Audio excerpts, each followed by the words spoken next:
Welcome to a fine gaming experience, everyone. Bricks here, and how are you feeling about checking out one of the big monsters out of Monster Hunter Ice? I am super excited. First few times I fought this thing, it absolutely destroyed me, so I can't wait to watch your suffering. Yes, this is one of the more notorious creatures here.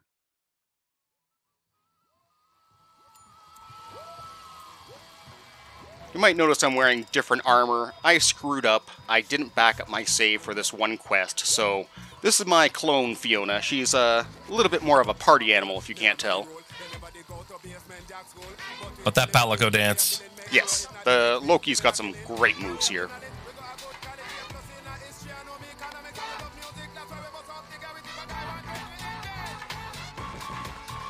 I'm sorry, I had to include this.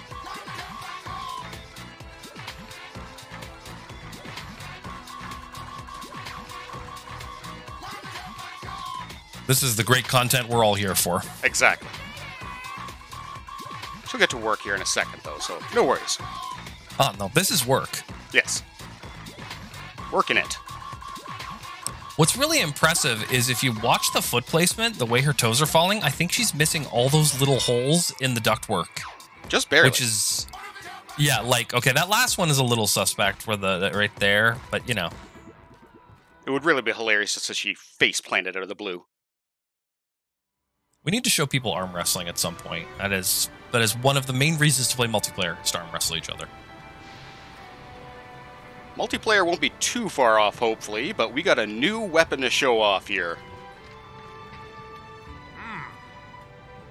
Now, this is a weapon I have had a lot of experience with, but unfortunately, as much as I wanted to play it at the very first time I played the game, I played on PlayStation 4, and a friend of mine selected it. So I decided, I'm going to let him mess around with it. He was very good. And then the next time I tried to play with it, my partner, her computer was not up to the task of all the explosion effects that it creates. And so I had to set it to the wayside. So just recently when I was playing with Bricks, I finally got to try it out. Which means it's fairly fresh in my mind. But this is the Insect Glaive. It has a tremendous number of interesting things about it, but it's actually a combination projectile weapon. Not for its main damage source, but for buffs and debuffs it can do. Combined with a very agile pull staff. And with this one, its specialty is the elemental boost for the Kinsect, which I'm upgrading right here. There's two different types of Kinsect, if you want to go on about that. They split up actually into a ton of different types later on, and each Kinsect can get an elemental effect. If you notice, there's power, speed, and healing. Each of those are attributes that have to do with the Kinsect's sort of regeneration, because they have a stamina bar, their own stamina bar that they can deplete. Power is how much damage they do, and speed is how quickly they reach the target. Many people agree speed is the most important statistic, so the wind chopper you made there is quite good, because you want it to reach the target as quickly as you can. Otherwise, it's like having a slow projectile. And we can change our Kinsect's element, and since my Insect Glaive is specialized for that, might as well do it. Gives it a huge boost, too, for that. It actually makes it fairly decent at fighting monsters and doing damage. It's more in practice. I'll explain how the Kinsect works, but the basic idea is the Kinsect provides buffs depending on what part of the monster it hits. So if it hits the head, the tail, the wings, it gives you a certain buff when it returns to you. You want to stack these buffs to make yourself stronger. Anybody who's starting in the Insect Glaive, make sure you get the red buff all the time. That's going to be the easiest one to get most of the time because you're just hitting the head. But it actually changes your moveset entirely. Gives you extra hits, makes you attack faster, increases your damage. Well worth doing. Didn't mean to jump off there, but right now I'm basically collecting all the footprints for the First Wyverian, trying to find out where the heck he is. And we got to go way up to the peak of the ancient forest here.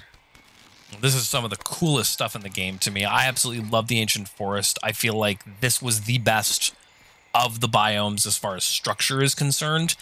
Although for new players, it can be really difficult because most areas have 3 levels to them, and this thing has like 6. Looks like we both arrived at the same place. It's not easy to get to some of the upper levels too, but it makes it nice for some of the little secrets hidden around here. Absolutely. I very highly recommended you get all the extra campsites, because you can easily get up to this camp, or sorry, up to this area right here through a campsite later on. I have it on the main Fiona, but Clone unfortunately does not have it. I was trying to get it before I did this quest, but this quest actually interferes with me getting that camp. Yes, it does. The trail seems to stop here. In time for one of the best introductions of a monster in the entire game, I find. Rathalos deserves it. This monster here is the most iconic monster of the Monster Hunter franchise. Rathalos has been around for a very long time and has a tremendous number of moves, poison, great attacks, and it's aerial. I would also like to point out a lot of the creatures we've been fighting up to this point have one gimmick. I'm a paralysis creature. I breathe fire. I spit poison. Rathalos does fire and poison. And, like you said, the flight can get really annoying. We told you to collect all your slinger stuff. Make sure you can get yourself some flash pods. This is the main reason why. Rathalos is even more annoying because there's abilities it's got that completely stop slinger pods from working, and it can actually block its eyes with its tail. So it is a very challenging monster, and will test all of your abilities. Ironically, if you come to this area first, you don't see what we're about to. Only if we get thrown down by Rathalos. Look.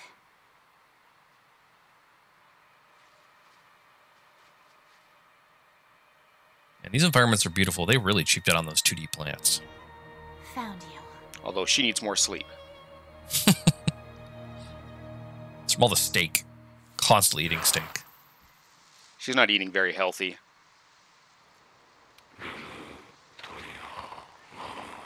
The dragon with a mountain of fire on its back. That's one way of describing it.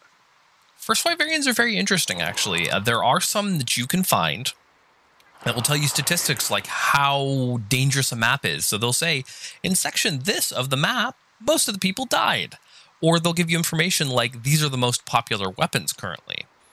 Keep in mind, there are some weird issues when they tell you what the most popular weapons are. I think that list has had problems being updated, and it only depends on if you're online at the time and complete missions. It's a very specific set of requirements, but it's still fairly accurate. You hunting horn people out there should know, I think you are still using the rarest of the weapons. I guess we're supposed to hunt those two monsters. I believe last time I talked to Wyverian, yes, it was still number 8, or 14, sorry. And I think at this point, it's always a jump between, I think sword and shield's kind of like middle rank. Sometimes it goes up, but it's usually longsword and greatsword kind of compete for the top spot. It's usually greatsword, though. Another thing when you talk to the First Wyverians, they usually give you some really good item after giving you a hint. Yeah, they're great to find, and they're usually in kind of far-off locations, so keep an eye out for them. They don't really announce their presence. You'll just sort of see them around a corner. Ooh, now there's 2 quests here. Both of these monsters are amazing, but we're going to save that other one as a surprise for something down the road, aren't we? Indeed. We're going to be taking on this one, and then for the next mission, it will be the other dragon, but when we go after good old Diablos, that'll be a fun fight. Absolutely. So a little bit more about the Insect Glaive. As I said before, it's a speed weapon, very fast attacks, great for combos, and it's also able to do aerial attacks without needing to have a ledge to jump off of, because you can do a pole vault off the glaive. Now, this attack's very fun. I highly recommend you learn how to do it, but it is meant to be used sparingly. The damage it does is much higher if you just stay on the ground. But if you don't like weapons that you have to kind of consistently buff and keep strong, if you want to just focus on the fight and nothing else, I do not recommend this weapon. It requires a buff. Playing without at least a red buff on it by hitting the monster's head with your Kinsect, you are going to suffer and your damage is going to be significantly lower. I really liked the Insect Glaive when I was playing around with it, but as you can see from this fight I'm about to do, I'm not the best with it. There's certainly a few moments where just Rathalos moving knocks me out of a move. Yeah, there are some technical weapons in this game, some of the newer ones, the Insect Glaive, the Switch Axe, and the Switchblade. And all of those weapons, as good as they are, require a tremendous amount of skill to use. I killed some time here. I wanted to make sure I started the fight up in this area for a particular reason. This area has one of my favorite environmental hazards. Now, you just marked the Rathlos, which means the Kinsect is automatically going to attack that spot. You can also fire the Kinsect manually, but marking is a great idea. So you can just focus on dodging, and your Kinsect will keep attacking. Poisoned already. But as you can see, that spinning tail attack hit the dam and broke it.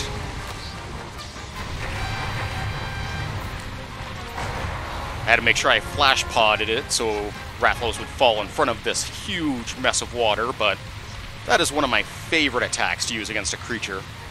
Now, you're actually pretty good at getting out of that. Now, if you're dead in the center, you're probably getting swept down with them, but if you keep yourself positioned just to one side, you can usually roll out of it, even if you're caught in the middle. Look how far down he fell, too. And he will stay dizzy longer than almost any other effect in the game. It's like almost double that of a normal knockout. There's that diving attack right there. Now you'll notice the Kinsect's flashing green. If you look right beside where the mantles are and right below where the sharpness is, there was a little flashing green icon. If you hit its tail, you can actually get a healing Kinsect bonus, which actually does act kind of like a weak potion. It's useful, but it's not the best thing, and it doesn't add a buff to you. You'll notice there's only one buff right now. All those green clouds, if I ever pop one of them, I'll get a little healing effect off of it. Which is very nice. That's the Kinsect special effect. Each one has special effects, including blast and even paralysis. That's one of my favorite parts of the Kinsect, is you can get 4 aerial hits off with that bounce. And this is actually very much how you're supposed to play with it right now. If you're watching how he's staying underneath the feet and kind of hitting the body, you'll notice the long sweeping strikes make it very easy to hit higher parts and lower parts too. Landing on the mushroom there was great. I was trying to, like, set up for another aerial attack here. He's being very mobile and a little pissed off, but that's Rathlos for you. The hits you're getting off are allowing you to bounce in midair. You have to hit it in order to do that, but they're very useful if you notice for maneuvering.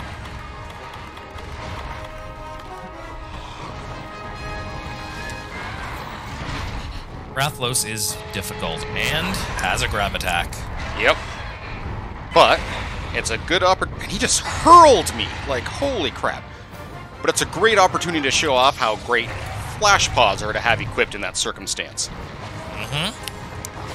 Excellent use of the Paratoad there. Didn't mean to do that. I was trying to fire off my Kinsect. Now in this situation, this is where you want to definitely get your Kinsect out and get the head if you can. One thing I really like is just by pressing R2 mid-combo, you can mark a spot you're currently attacking. That was annoying. 2 buffs, it actually increases the duration of all your buffs in total. And another thing that having 2 buffs gives you is usually you get a special effect. So the orange buff and the white buff will combine together to create a special effect that each of them don't offer distinctly. You got the red buff here, so once that gets absorbed, because you have to bring your Kinsect back to you to absorb the buff. It's actually just sitting in the Kinsect right now. You can kind of see it's partitioned off to the side there in the bug icon, but just pulled it in. Now, you noticing all those extra hits that's coming off in the combos now? That is because of the red buff. And I cut off the tail. Which is excellent. You're getting hit a lot, but you're actually doing very well. Oh? I don't think these two actually have a turf war. And sadly, he just kind of screwed off, but he will be back to annoy me once or twice as I'm going around this map. Part of the biggest problem about Rathlos is the fact that you're dealing with both poison and dealing with fire, which are both dots. The other big problem with Rathlos is a lot of his attacks have very high knockdown capability, so you can just sit there burning poison and dying on the ground. One thing I wanted to show off there too on purpose, but it happened twice, is if you are on fire, roll in water and it will instantly get rid of it. It's one of the reasons I was over here trying to trigger that move. Otherwise, it's about 3 or 4 rolls to put yourself out of fire, I think. I think it's 3. We'll say if you were using the dual blades, it's very easy to put yourself out of fire because you can just dash, dash, dash, dash, dash, and it's gone.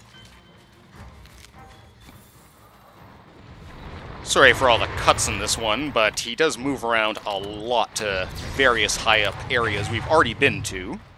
And flying monsters can be a pain to fight, because when they choose a new location, they don't go by foot. They fly, and they fly at a height you cannot reach. If you're very lucky, you might be able to flash them out of them leaving, but that doesn't always work. Oh, there is a specific monster that we have faced that we've done some very cheesy things to. Mind you, this is after we beat this monster about 5-10 times, so at that point, it wasn't like we were going to lose. But yeah, you can flash pot him out of his return to his lair and just keep doing it. Rathlos doesn't present as many opportunities, but there's a few. One thing I try to do in this fight that kind of backfires on me is when you're doing your aerial dodge like that, if you go towards a wall, you can actually cling to it for as long as you like. In a funny moment, as soon as I do it, he launches a fireball at me.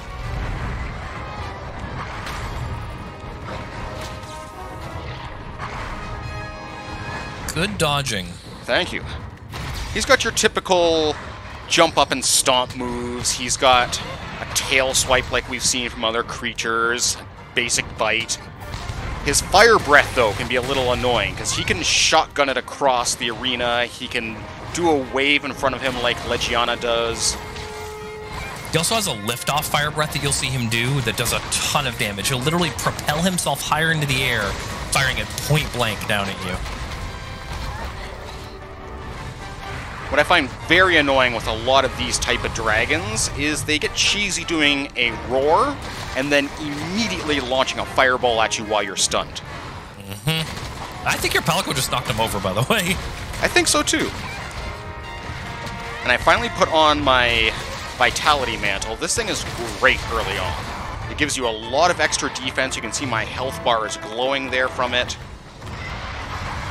It lasts a good while and recharges fast as well.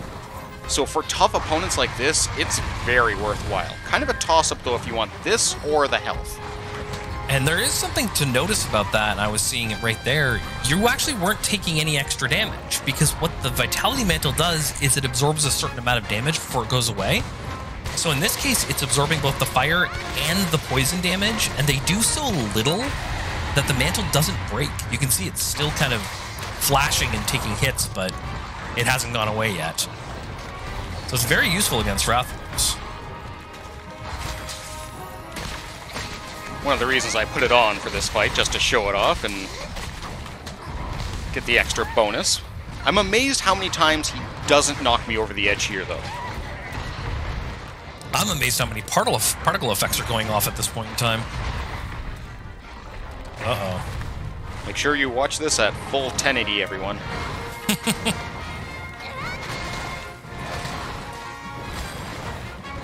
Been really good for knocking him down a lot this fight, though, even without the flash pods.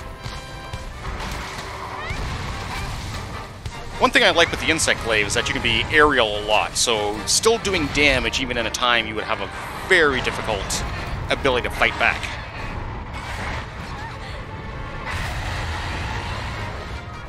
No flash pods this time. Oof. This will not be an easy fight. Now, I will admit to finding Rathlos to be one of the easiest fights out there after losing to him about 30 times. You tend to learn a lot from your mistakes, and I, being mainly a greatsword user, he's actually very fragile. His legs, because he only has 2 of them, he's very easy to trip. So long weapons that have heavy strikes on them, and especially have a lot of horizontal strikes, are going to trip him up a lot. That's why you see him falling over on his side. He's a very aggressive monster, but with the right behaviors, you can take him out pretty fast. I was also damaging the wings a lot there, being able to hit him from above with this attack. So being able to take out the wings did the same kind of effect. Yeah, his stability being knocked down is very useful. It's the other trap everyone loves for this area. Which just barely tagged him. I'm surprised it didn't knock him over. That's one of the rare times I've seen a monster hit by the boulder and still standing. Oh, smacked out of the air. That happens to me more than I like, unfortunately. And that is the problem with some of the aerial moves of the insect glaive. You have no defense while you're up there. I believe there's some armor sets you can actually build into that do give you a little bit of defense while you're flying. The Legiana set is actually very good for that. Well, you saw there he tried to breathe fire, but kind of had a little bit of problems since we've been hitting him in the face and breaking everything so much. Now that's an exhaustion effect. Exhaustion is a status that's kind of almost hidden in the game. There is one weapon that actually builds exhaustion like crazy. Now, any of the hammers that you use created as an after effect of their KO damage, but exhaustion is actually created by the switch axe. We haven't seen that weapon yet, but the switch axe is got a very specific Jagras set. Hopefully, when you play with it, you'll show it off. That allows you to do exhaustion on every swing of the weapon. Oh man, those shots! Yep. Sadly, still left, though. Well, this is not a defensive weapon. The only defensive skill you have is jumping, and you're probably going to be jumping around stabbing things while you do it. Now, one thing you might have noticed there, too, is while you're mounted, normally if you move from one body part to another, you will just do a move. That's it. This, you spin and do damage the whole time. It is very, very cool. In fact, a lot of people who play the Insect Glaive don't even try to go for the mount attack. It does more damage just to traverse back and forth between body parts. A lot of people who are tail cutters will jump back and forth between the back and the tail over and over again because that does slashing damage and can actually cut the tail off. I don't believe it can do the final cut, but it can get it ready to be cut off. I think I've actually seen it done before that way, but I'm not certain. Oh. Lots of new things to explain. Rathalos is an important enemy. The Insect Glaive is a very complex weapon. I love it, though. I recommend everybody gives it a try. It really doesn't play like anything else in the game. Not at all. It is one of the most flashy weapons, if nothing else. A little more difficult to learn than most other weapons, but definitely worthwhile. And oddly, we got 3 tails from Rathalos. You did cut his tail off. I'm also wearing the Legiana set, which has the bonus rewards from it. Which, when you're trying to get rare parts like that, can pay off very nicely. If nothing else, it's kind of good to have as a farming set. And yes, farming sets are definitely necessary. If nothing else, once you hit a certain point that you can easily take down a monster, you might as well switch to a farming set.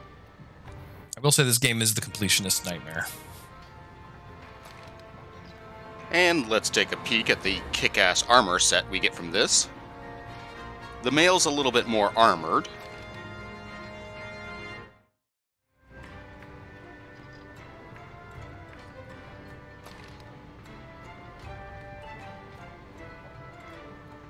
I really like the female set better, though. And these are actually sets that have been around for quite a while. So they've gone and perfected them. A lot of those old Monster Hunter vets will see a set and go, all right, did you make it better or did you make it worse? And this is a great offensive set for fire, and just really any element with that critical element skill. Being able to do extra damage on a critical, which is not hard if you have a high affinity weapon, can be great. Not the only armor set I got, though. Thanks to my Palico doing some explorations there for me, came back with some Sinister Cloth. Probably one of the coolest looking sets of the game. Very much so. I love the shoulder just skulls on it.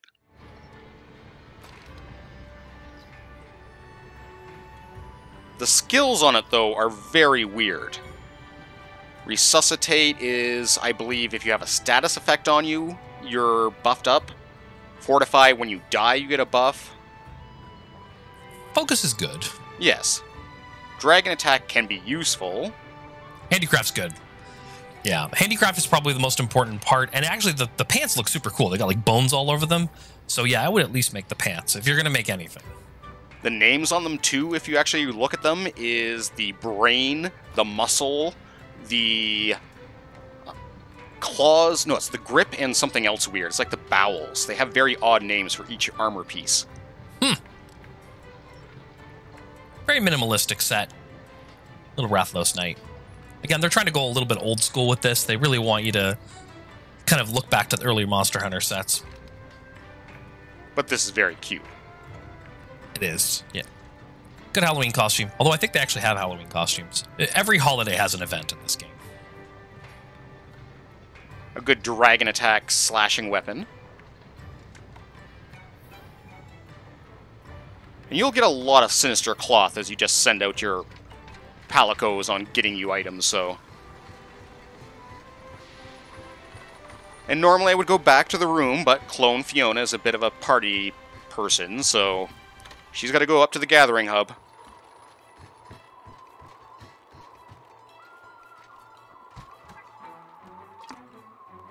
Where did that even come from? We live in a magical world, where beer refills itself.